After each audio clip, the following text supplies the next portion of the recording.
So the grant then, that's where we got up to. So that's if you've got small business rates relief, then you will get that grant. Please don't go out and spend it yet till you get it though, because obviously all of this is very fluid. This is what the government has said is going to happen, but you're going to have to wait for that to come through from your local council. They will contact you about it. They're going to know about you because you will be on their radar, because at some point they will have sent you a thing for you to claim small business rates relief. So that is likely to have happened, okay? The other thing that the government have made available is loans for people. So certainly if you've got a bigger business, then you can apply for loans which are being backed by the government. So they'll sort of almost guarantee the loan for you. This is coming through from the main banks and main banks and things. Although I do know somebody who has been on hold already to Barclays for 45 minutes. So if you feel that you do need a business loan to keep your business going, then just be prepared. You're going to have to sit and wait for attention, basically, for quite a long period of time. The difference between a grant and a loan, of course, is that the grant, you shouldn't have to pay it back. You won't pay it back. It's a grant. The loan, of course, you will have to pay back. Some of them are available with a 12 months payment holiday, so you won't have to pay for them for 12 months. But be careful what you borrow, because as I say, you're gonna have to pay it back. Louise, will the grant need to be used for anything specific? No, love. It's just a grant. You get it, and it's to keep your business afloat, basically. So I suppose it's whatever you feel is going to be the best thing to spend it on. Okay, buying a new car or a holiday, as somebody suggested, people were saying, I just can't see a business owner feeling like that. I don't know about any of you ladies, but my business is my baby, you know. I've grafted hard for it, and I wouldn't just put it in jeopardy to go and buy a new motor. So, you know, anyway. Question on it, Kristen. So any idea if I have gone out of my premises after April, will I still qualify? Oh, sorry, yeah, you did ask that. So I think it might be, where were you? And I've got to check this out. Where were you when all this started? So that was your parents, or where are you in the new tax year? In which case, that's going to be from the 6th of April. So I'll check it out and see if I can find that for you. Because that's quite a special situation to be in, really. You were really good then. We had no feedback on that last bit, but we did before. So I don't know if it was where you're moving or not. I've no idea.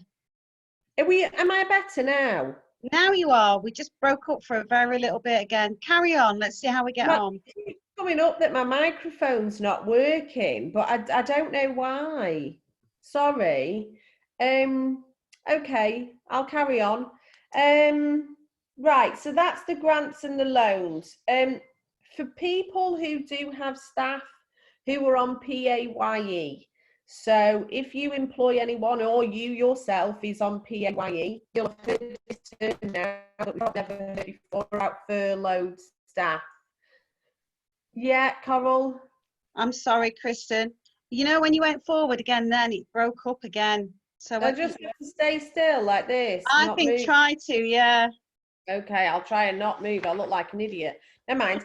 So furloughed staff then, Lisa? You'll have to unmute yourself, Lisa. Unmute yourself, Lisa. I'm just saying, have you got your laptop on your knee? No, it's on my couch. Ah, right. Try and put it on a solid surface. That might stop it wobbling. I haven't got one here. So I'll just not move, okay? And hopefully that... Thanks, Lisa. Okay. Can you hear me now? Yeah. Thank you. Okay. So furloughed staff then. So if you or your staff are on PAYE, and you have no work to do. So I'm thinking of people who work in bars and restaurants and things, and they've closed, and you've had to send them home. The government will cover 80% of their salary from the 1st of March. You have to contact HMRC about this and ask them to furlough staff. You also have to tell staff that's what you're doing. You can pay them 100% of their wages if you want to and you can afford to, but if the government are giving you 80%, then obviously you should at least be paying them 80% of their wages. And I think for most people, it's probably going to be better than being made redundant, you know. So if you or anyone you know has been sent home because there's no work to do, so Julie, for example, you know, the shop's closed now, you're not working, your employer should be able to claim furlough for those people who have been sent home. So that's going to help. Question on that one. Yeah. What if you haven't put your staff on furlough? You're just keeping going remotely from home. The business isn't actually making any money, but I'm still paying my staff.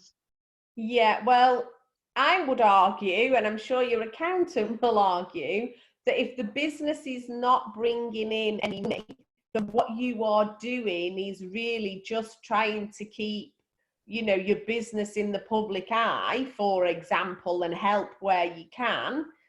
That works. I have furloughed my staff, okay, even though, you know, we're answering people's emails or you know, doing that sort of thing. We're not out there actually doing our job. So my accountant said, yeah, that qualifies. And it's for you as an employer to decide whether or not your staff are working. Does that make sense? Yeah, because I'm worried that if I don't actually put them on furlough, that I won't qualify. I think that, yeah, exactly. You have to put them on. You have to do that. They're not carrying out their job. But yeah, they're not, you know, doing the jobs they normally do, events and that sort of thing. Okay. All right. Yep. So VAT, if you are a business that normally has to pay VAT, then you don't have to pay it, it's deferred, and the VAT returns are deferred till the 30th of June. So that gives people a little bit more time. If we are stuck in this position for very long periods of time, that might be extended. But at the moment, it's until the end of June. So if you normally do a VAT return, you're not going to have to be doing that until the end of June, or after the end of June. The other thing about business support, the big thing, I guess, is what's going to happen with self-employed people. So this is people who don't have a premises to run their business from. So they can't get this small business rates relief, and they're not on PAYE. So the first announcement had been that you don't have to pay your self-assessment tax that would be due in July. So people who are self-employed should pay a income tax payment in January, and there'd be another one due in July. You don't have to pay that one in July. You can extend it until January. This is not the same as saying you don't have to pay your income tax. It's just saying you don't have to pay it in July. Did everybody get that? Is there anybody struggling or need repeat information? Wave if you need to say anything. Melissa, do you want to unmute yourself, Melissa?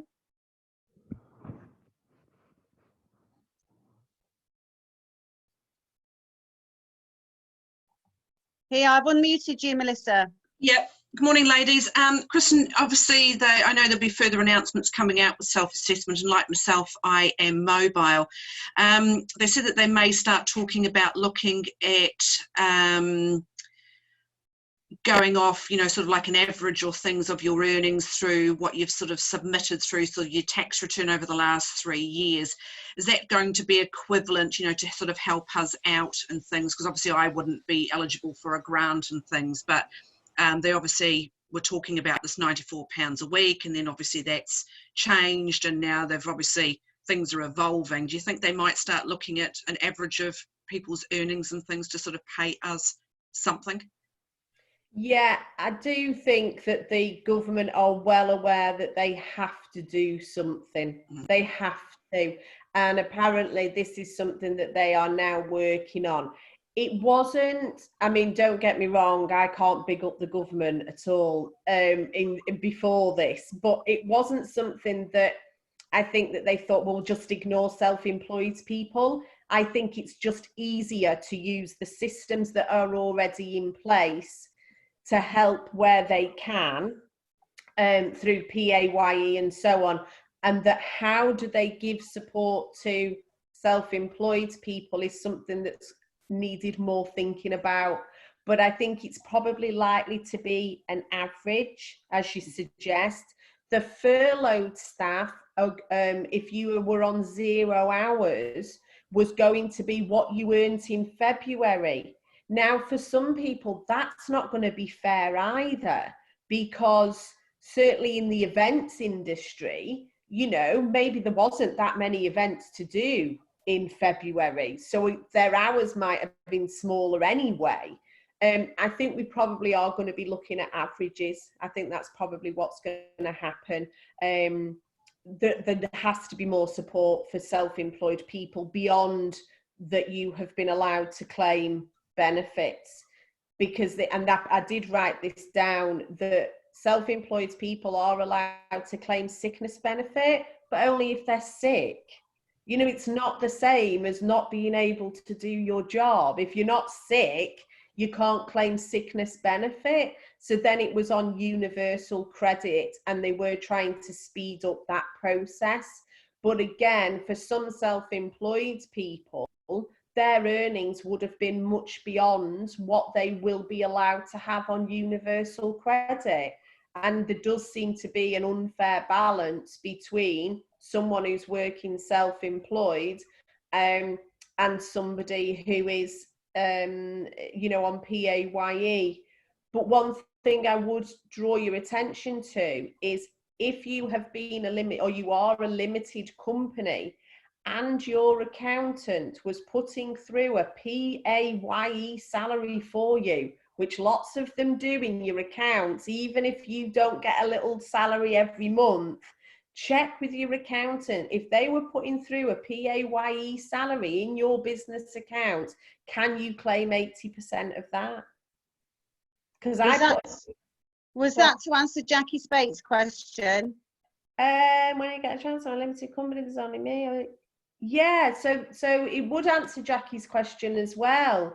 So if when you do your accounts, you put through the salary as a director, but you're not carrying out your job, then can you furlough yourself and get at least 80% of that? I think it's about £8,000 a year is roughly the maximum PAYE, and accountants put it through to keep you under sort of tax and national insurance levels. So you might not see it every month, but if it's in your accounts, it exists. So you should check with your accountants on that. Does that make sense? Yeah, Melissa. Kristen, do you think they will take into consideration also husbands and partners' income as well? Because my husband has never funded anything into my business. I run it on my own, and obviously I contribute into our household. So do you think they will start looking at joint incomes and things like that, or will it just be if you're self-employed? It's difficult to say, Melissa. I don't have an answer at the moment. Yeah. Universal credit will look at the household income. I know that for sure.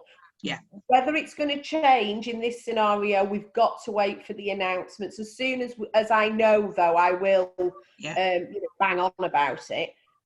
Just looking at Louise's question about, she said it might be 80% of the salary we draw each month. Yeah, Louise, I'm not sure if we're going to be able to include any of our dividends as directors. I think that might be pushing it just a tad too far. But, you know, certainly the salary bit that you declare to HMRC, it should be that bit. Yeah, yeah. All right. So as I said, there has been an increase to benefits for people who are on benefits, and I'm not Sweden data here, but if someone chooses to live on benefits, it's great that they've got the increase, but really their income has not been affected. But what the increase does do is for those people who have recently lost their jobs, and all those people who are self-employed who might have to claim it, it's a bit more generous now than it had been before.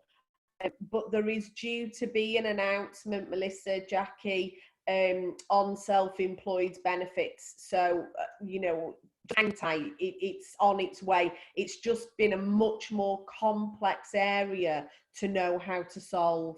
All right, ladies. So watch out for that. I'll definitely let you know. Okay. All right. So I'll move on to a few of the other more quicker things for you now. So I did mention this on my first part. By the way, thumbs up. Is the microphone all right now? Yeah. Okay, good. So I did mention this on my previous video live, and it's about invoices. All right. We all work together. Most of us, I think, know each other from one place or another. Please pay your invoices, ladies. And if you have people who have not paid you, I know you don't like to do this. None of us do. Get on the phone and chase your invoices. Cash flow is not your problem. You have your own business to worry about. And whilst we're all helping each other out, okay, I'm not talking about being selfish. I'm talking about a bit of self-preservation. You've got to chase your invoices. And the other people who are holding on to that money, you know, aren't they being a bit selfish by doing that? So I think if we all just settled up with everybody as best as we can, then at least you know where you are. You know where your business is at, and you know what your fighting fund is, if for want of a better term, because everybody's paid and you've paid everybody else. So if you have got particularly big invoices that you really are struggling, don't ignore them. Get on the phone to the supplier, whoever is the invoice is, and see if you can't work out some sort of payment arrangement. This is probably more important for individual businesses because, you know, I'm a small business, but I knew that I owed PNG Digital for some printing that they did. So, you know, I'm a small business, they're a small business. Get on the phone. How much do I owe you? Get it paid. I know now I don't owe anyone from the business and nobody owes me. And I know where I'm at. And I think that that's a better place to be. So, you know, I did mention it before, but it's a horrible thing to have to do. But you know what? If people owe you money, get it off them. You need to know where you're at.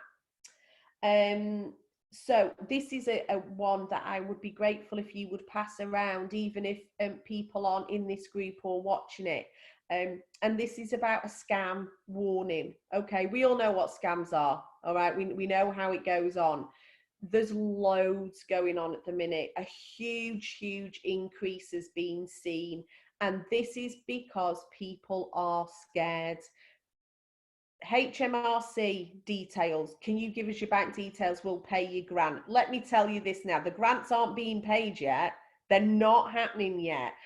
Do not give your bank details to anybody unless you have checked and checked again that this is legitimate, because things are going to start coming through, emails, text messages. They're going to look legitimate, and you're going to be tempted to go with it, particularly when we're short of money and when we want to make sure we've got, you know, the support that we need. People are preying on that. It's happening already. And another scam that is happening already is companies saying they will help you to claim these things. All right. You don't need help to claim them unless it's from, you know, a business person that you already trust, or whether it's your accountant or someone like me. all right? And HMRC and all of that are there to help you. You don't need to pay a company to help you claim the grant for small business rates relief. The council's just going to get in touch with you. So please be careful. You know, there's people out there who are just sitting there going, right, this will get us loads of money in. Don't fall for it. And please pass that on to people, particularly people who might be considered vulnerable. And in my world, vulnerability is not just elderly, all right? Vulnerability sometimes is somebody who is recently bereaved. It could be somebody who's recently divorced, recently lost their job, somebody whose business that they've run for 20 years going down the pan is potentially vulnerable, you know? So make sure we're all looking after each other, spread the word around. These scams are horrible, but they're out there and they're happening already, and we've got to be aware of them. So that's just a little warning for you. Okay, so on to your mortgage. You're up for this, Louise. I might need your help. So we all know that hopefully you know anyway, that you'll be able to have a 3-month mortgage holiday. I don't think it is actually as simple as please give me a 3-month mortgage holiday. Some lenders have said that you have to apply for it and they will assess your circumstances. The FCA have said that all lenders should give it, and the FCA are also talking about encouraging lenders to extend it if you need to. The thing is, if you were already in trouble with your mortgage, you're not likely to get it. And if you've completely lost your job or your business, you're unlikely to get it. That's probably going to send you to a different department with the lender for them to assess whether or not you can pay the mortgage. I don't know if Louise, if you've heard any other things about it that would be helpful at this point. Yeah, I mean, there's a few lenders that are saying that if one of you is working and are bringing in enough income, then they're not going to do it. The majority of them, as soon as you say that I'm affected by the coronavirus, are giving it. So that's my advice to people, is just say that you are being, affected by what's going on. Like I said, a lot of them are doing it no questions asked, but there are a few that are asking the questions. So yeah, and thanks, Louise. Appreciate that. It's good to sort of know that we're both getting the same feedback. And I do think criteria is going to come into it at some point. So my advice would be, and fingers crossed, Louise is now going to agree with this, that if you are affected, or you're going to be, all right, so you can see it coming, that this is going to affect your finances, ask for it now. Because I think in a few months' time, when it starts to really squeeze, you're going to have to jump through more hoops to get it. So even if you think you don't need it right now, take the 3 months if you can get it. And if you've got the money, bank it, okay? Don't want to spend it willy-nilly. Bank the money, because as things start to squeeze, you might need that, even if you think you don't need it now. Would you agree with that, Louise? Yeah, the only thing that I would say is that if anybody's coming up for renewal of the mortgage, so the deal is going to end within this period of time, then the lender won't let you do a product transfer if you're having a payment holiday. So if there is anybody like that, then just talk to me about it, because we can maybe do, if you're going to product transfer, you can maybe product transfer and then ask for the payment holiday. So but yeah, you're right. If you're going to need it, that's what it's there for. Take it. Yeah, absolutely. Cheers, Louise. Thank you for that. All right, so that's some help with the mortgage things. All right, are we all good so far, ladies? We're all good. We're all good. Okay, look at Lisa with her little dog. Oh, that's so cute. All right, so credit cards. Okay, now here's Melissa and her pig. That's so cute. All right, so credit cards. Now then, if you are one of those people who usually pays more than the minimum on your credit card because you're wanting to clear the balance, gold star for you if that's you, okay? drop your credit card payments down to the minimum payment if you are struggling with money, or you think you might be struggling. Okay, if you think, I'll clear the balance on my credit cards and I can always borrow it back if I need to, don't do that, because when you need to borrow it back, which we'll talk about in a second, they're going to charge you a fee. So instead of just paying it off the credit, just don't do it. Pay your minimum payment. Through all of this that is going on, try as hard as you possibly can to maintain your credit file. Okay, if you have got a good credit history now, you want to maintain that, you want to hang on to that, because they're hard to get sometimes. So make sure you keep up with the minimum payments on your debts, but cut it down to the minimum. And whatever money you would normally have paid off your credit card balance, put it into a savings account. Again, it's your fighting fund. It's the money that's there if you're ever going to need it, okay? At this moment in time, maintaining your credit file is good. Clearing your debts is not an issue. Not at this point in time if you think you're going to struggle with money, okay? If you get through all of it, when you get through all of this and you've got all that money stashed in the bank, then you can pay it off your credit cards, okay?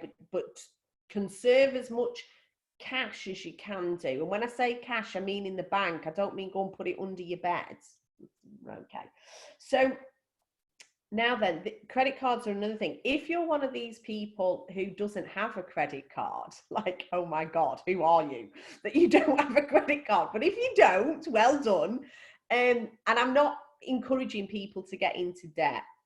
But at the moment, there's a lot of deals available for 0% interest on balance transfers, money transfers, and even purchases for up to like 2 years, okay? If you don't have a credit card, but you suspect that money might get tight in the future, but you can see the end of the tunnel. So it might just be like a lot of us now, we're having to sit at home. We know that we haven't got the business coming in at the moment, but we know that we are secure. We know that in the normal sense of the word, our businesses are going to be fine. You know, so like Louise, I know Go said don't move, but you know your business is secure. It's going to be okay. To bide your time, bide you over, if you don't have a credit card, consider going and getting one now, and do it now before criteria tightens up, because we know that's coming. And again, you're gonna have to start jumping through a lot more hoops in a few months' time. At the moment, money is being lent out fairly freely. That's not going to happen forever. I can see it's going to really start to squeeze. So go and get one now, put it in your drawer. It's there in an emergency. If that is the difference between paying your mortgage or putting money on a 0% credit card, I'm not losing my house over it, I'll tell you that. And I think other people might feel the same. So I'm not talking about going and buying a nice pair of shoes or any of that sort of stuff. I'm talking about an absolute emergency. If you can get yourself a bit of a credit flow, a bit of credit available for an emergency, then consider doing that now before things get worse, which they might do. They might, okay? We don't know at the minute what's around the corner. So although my sister is an A&E nurse and said the shit hasn't hit the fan yet, so there you go. Consider doing that. That might be something to do. With the 0% transfers, if you've got a credit card at the moment that's paying interest, if you, sorry, I was just reading this, somebody calling me Martin Lewis, that's very funny. So if you have got a credit card that you're paying fees on or something like that, consider getting a 0% card and transferring it over, so that if you are paying it off, you're only actually paying the money you've borrowed. You're not paying the interest as well. I think that's quite a well-known thing now of how you do it. So I'm not going to get into it. But if any of you do specifically have that question, I'm happy to answer it. So with loans, okay, now loans are not the same as mortgages in that there has been no suggestion by the government that a loan company has to give you a payment holiday. That hasn't happened in the same way as it has for mortgages. So if you have got personal loans, you can, if you're struggling, phone up the lender and ask them if they would defer your payments for a period of time. Now, be careful on this. That would mean that you effectively are breaking the agreement with them if they're having to suspend payments. And so that might be detrimental to your credit file. So, you know, what I would suggest is if you have got any loan payments you're struggling to make, ring the lender and just ask them for some advice.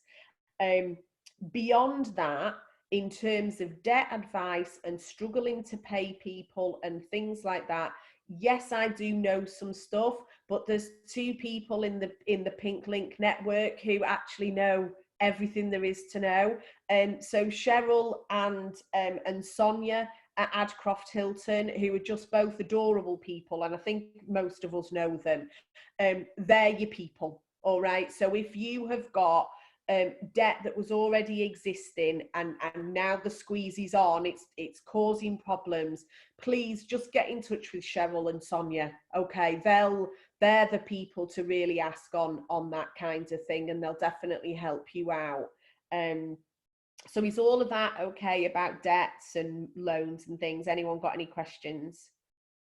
No. What Angela has asked, yes, Martin Lewis, what is on offer?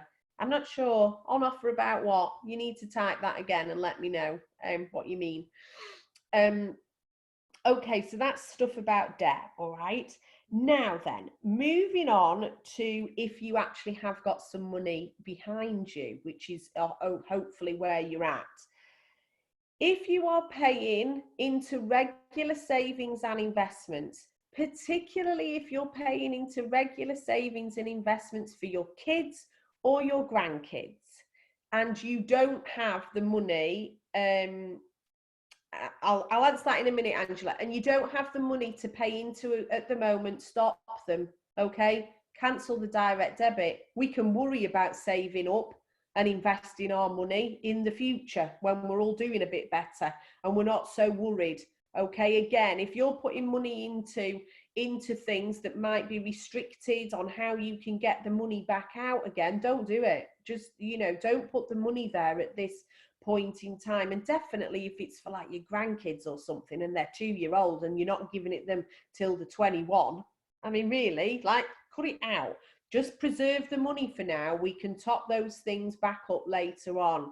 If you have got any money that are in fixed accounts, so a lot of people will have signed up at one point maybe to an interest rate as long as you left the money untouched for a year or 2 years. Those providers now have agreed to unlock the money without penalty. All right. So particularly, I think some older people, I mean, anyone really, but I know a lot of my older clients who had cash deposits, you know, maybe locked them away for 2 years because they didn't need the money. If you need the money, you can now get it penalty free. Okay. So if you've got family members, or it might be yourself who has done that, you can just go and get the money back. There'll be no penalty to get hold of it. And something I thought of this morning as well, premium bonds. Okay, a lot of people have money in premium bonds. You'll get interest if they win. That's kind of how they work. Again, consider getting rid of them. If you need the money, sell them off. They'll still be there. I mean, let's be honest, premium bonds, you know, have been around since 1872 or something, I think. So they're still going to be there. You just buy them back again. But if you need the money, do consider getting rid of those sorts of things to begin with. And that leads me on to my next point, which is investments. All right. So as you can imagine, this is causing me quite a lot of sleepless nights, really. I manage rather a lot of money on behalf of my clients. And yeah, to say that some people have probably lost more than 20% would not be an understatement, all right? Which is, I feel quite a sense of responsibility on it, really, in protecting people. But this is the thing. If you have money invested, and this goes for your pension as well, if you have money invested and you have seen the FTSE 100 index plummet, okay, try and not panic. Try and not panic. If you don't need the money right now, if that money was for a long-term plan, leave it there. Because the chances are it's at the lowest it's been. And if you sell now, and this goes for, you know, please pass this information on. If you sell now, you are crystallizing your loss. You are saying, okay, that's it. I've lost that amount of money. If you have faith in your investment, in the advisor that put the money there and the funds that you have got, you have to believe that eventually it will come good. Okay. There has been statistics done that people who leave their money invested during times of financial crisis end up with 50% more than those people who panicked and sold. It's a hard thing to do. You've got to hold your nerve. And I don't say this lightly because I know it's difficult, but you have to hold your nerve with your investments. So unless you are desperate, please just leave your investments there. I'm happy to talk to anyone at all about what they've got and where it is and what it means. But despite the fact that the BBC News at 10 o'clock always tells us that the FTSE 100 index has fallen and therefore you have decimated your pension fund, actually it doesn't always help us to hear things like that. So happy to chat with anyone about that sort of thing if it helps. But in the main, please try and not touch up your investment funds if you can help it. Just try and leave them there for times when hopefully it's going to recover. Fingers crossed. Okay. Yeah, let someone like me check it every day. Don't you do it, because that's no good. Okay. If you do liquidate any of your savings or your investments or your premium bonds or anything like that, please just make sure that you have under the £85,000 limit in any one banking institution. I don't think any banks are going to go bust, okay? I really don't. But just in case, stay under the £85,000 limit in each banking institution, because if they do go bust, that's the level of protection that you have. Okay. Some people might be sat there going, I wish I had £85,000. I'm sat here going, I wish I had £85,000. But you know, families and stuff, you might have that. Okay. Right, on to our pensions. Okay, so two different sorts of pensions, really. Number one, final salary pension schemes. This is the likes of the NHS and stuff like that. Stay in them, all right? If you're in them or your family's in them, stay in them. You are getting a uber generous pension anyway, and you're probably getting death in service benefits as well. I had this conversation with my lovely sister, as I said, who works in A&E. And she said, shall I come out of the pension scheme to save money? And I said, well, no, you'll lose your death in service. She went, bloody hell, I'm in A&E. I better keep that, which is jolly. But anyway, so don't do that. But if you pay into a personal pension yourself, particularly via your business, so you might be making, you know, £100, £150 a month contribution, that kind of thing, cancel it.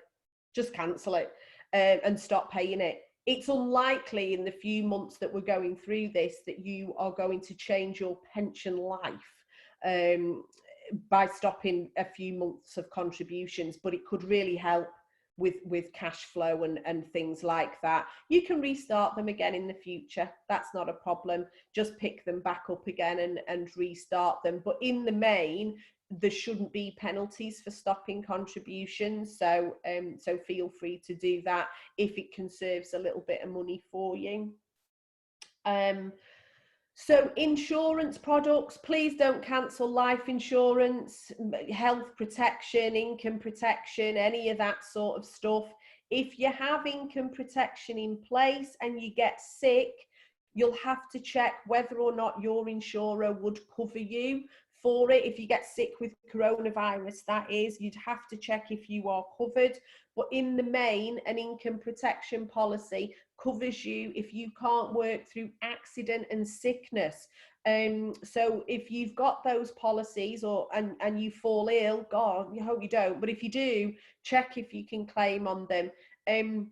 I don't think people are classing coronavirus as a critical illness. And I know that sounds a bit daft because we know people have died and are going to die because of it. But I think it's probably the effect of coronavirus on the underlying medical conditions. So I don't think a critical illness policy would say, oh, we'll pay out on it. I mean, by all means, if you get it and you've got that cover, ring and ask, but I don't think that it would. But don't cancel those policies. I mean, you know, they're there for when the worst thing happens. And if the worst things happen, you're going to need them policies. And more than that, if when money comes back to how it was before and you think, oh, well, I'll put that policy in place again, you're now older than you were before. You might have a health condition you didn't have 5 years ago when you took the policy out. So you're going to be paying more for the protection. I know, you know, that now is important, but you've got to think of the future as well. So whatever insurance policies you've got in force at the moment, prioritise those as a payment to keep in force. We're getting to the end. All right, so onto your utility bills. All right, you're going to love this one, Angela. So onto your utility bills. Go through them all and find out if you're being ripped off. Angela will help you with this because she's from Utility Warehouse. Just double check that you're getting the best deals you possibly can. You know, I said this before the other day. We all say we're going to do this and then we start running around really busy and we don't bother to do it. You sat at home now, right? So do it now and sort out, you know, whether you're being overcharged for things and try and reduce your outgoings as much as you can from that perspective. Sky Sports, you can pause now from your phone. There's no sport on. Believe me, I know there's no sport on. It's like hell in this house. So you may as well pause that. You can pause your BT Sport because you're not watching that either. That'll help save a little bit of money.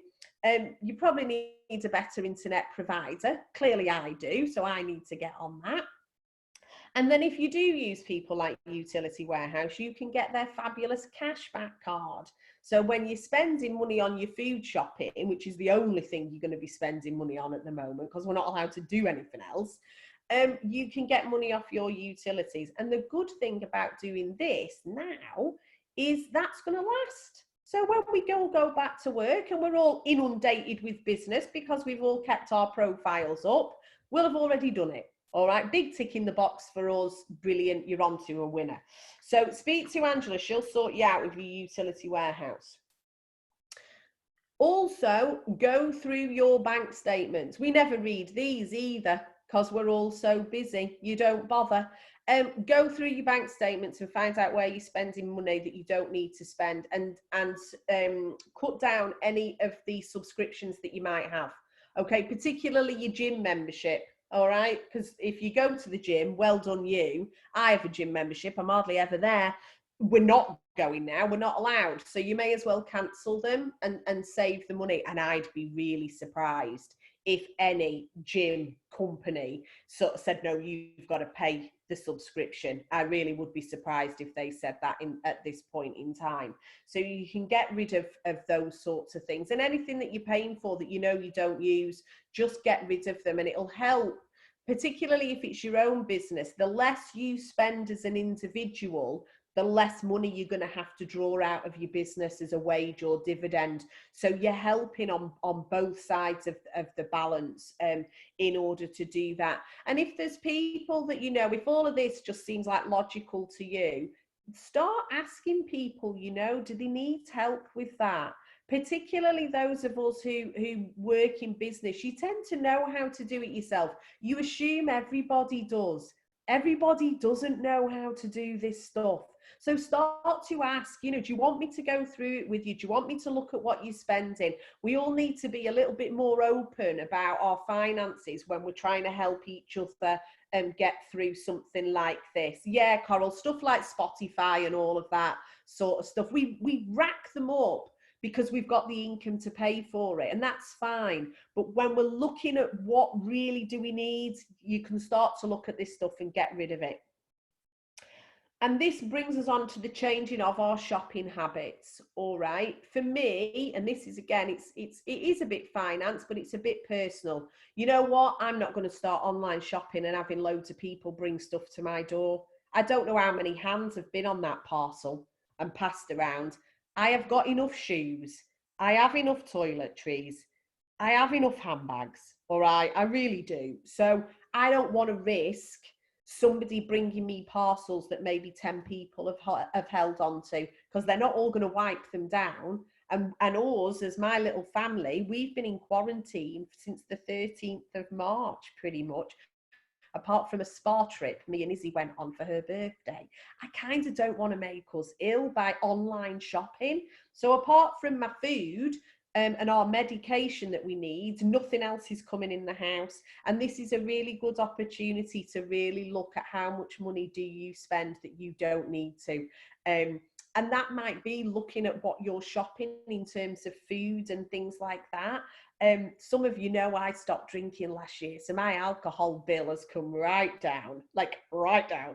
But alcohol's expensive, and we're all sat around with no work to go to. So you need to watch out for that, a few extra bottles of Prosecco aren't slipping into the Morrison's order, because it all adds up, and it's all stuff that we can maybe just have a little look at and think twice before spending that money. Okay.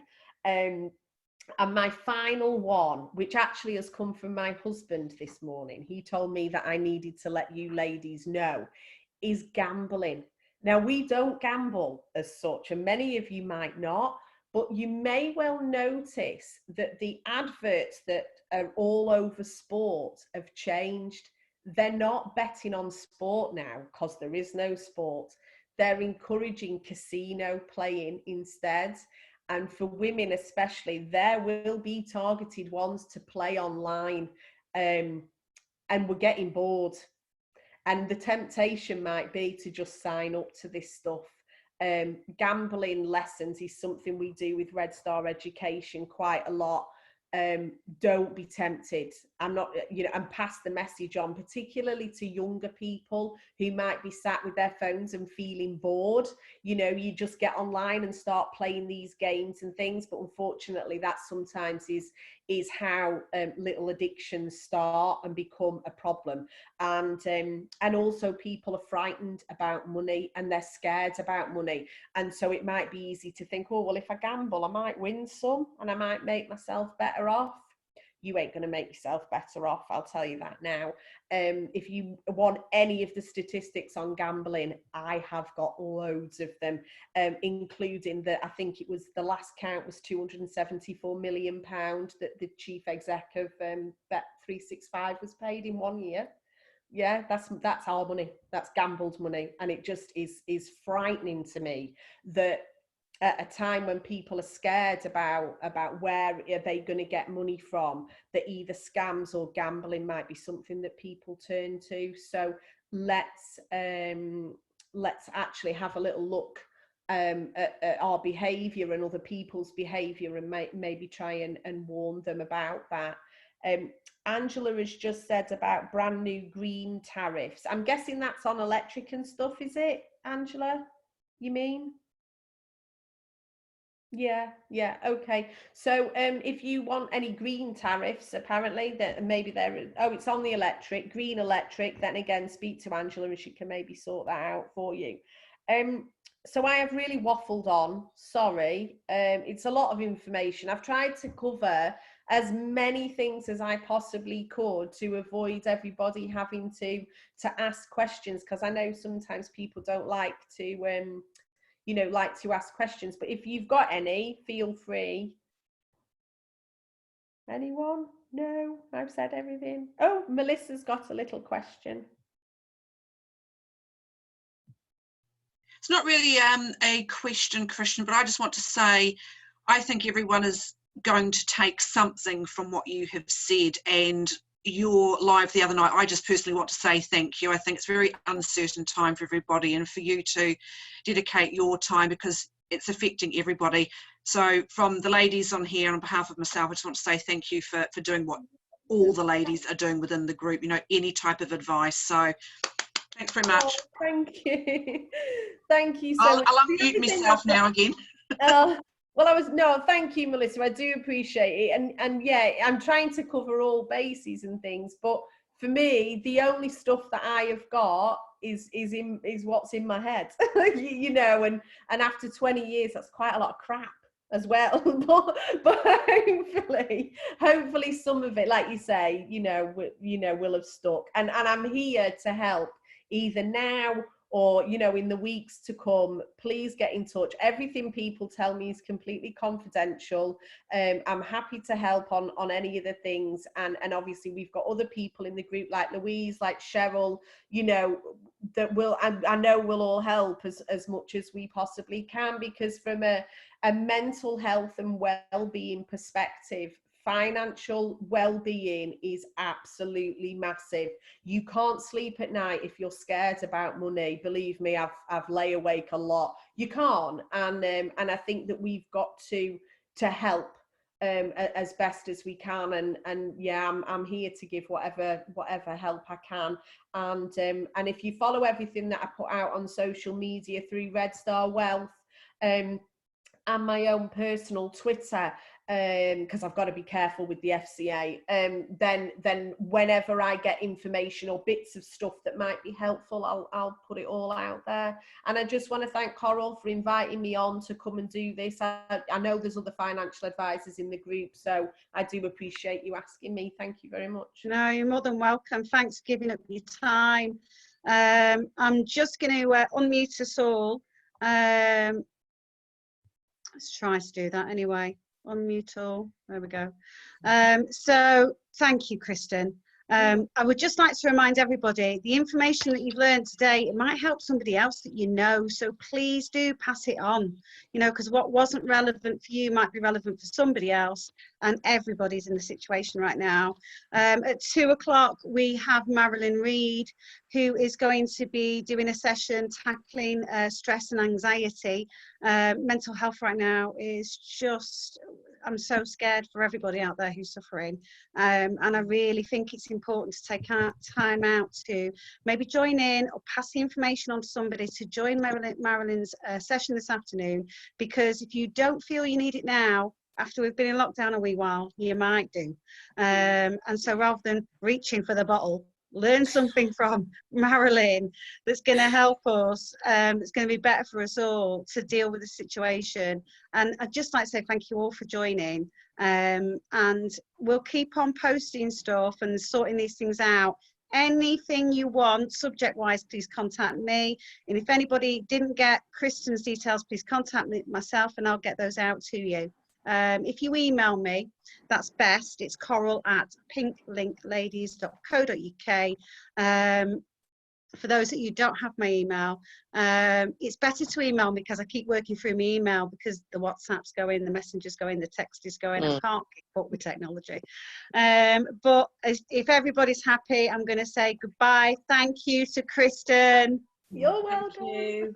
Okay, and I'll see you on the Zoom at 2. Thank you, ladies. Thank you. Bye. Bye-bye.